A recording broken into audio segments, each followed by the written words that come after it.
Up to late Wednesday afternoon, officials were still baffled as to what may have caused part of the Beetham highway to collapse. However, they wasted no time in repairing the massive crater.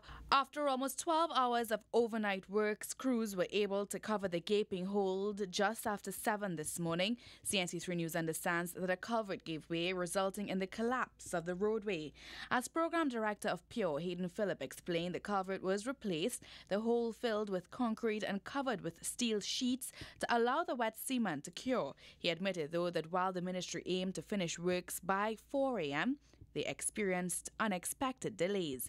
This led to the reopening of the highway almost 3 hours later than scheduled. And the major problem was all the city water comes below this culvert. So trying to control our water, we had to get behind the PTSC compound, bring pumps and stuff. We didn't expect that amount of water, right? But basically, we have it under control now.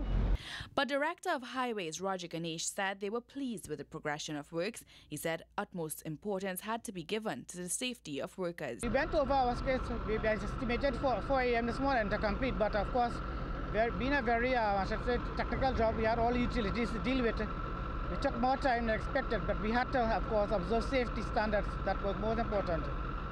Current Works and Transport Minister Emmanuel George and former Minister, now Minister of National Security Jack Warner, were on hand to witness the completion of the first part of works.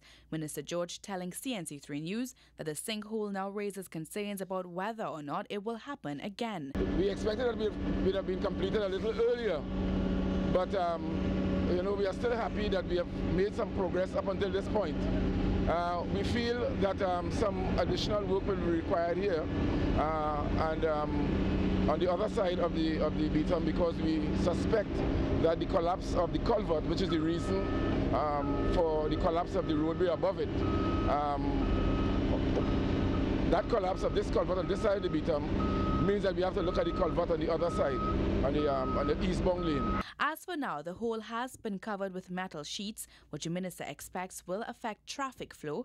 The contractor will be putting the steel sheets across to enable traffic to traverse the area.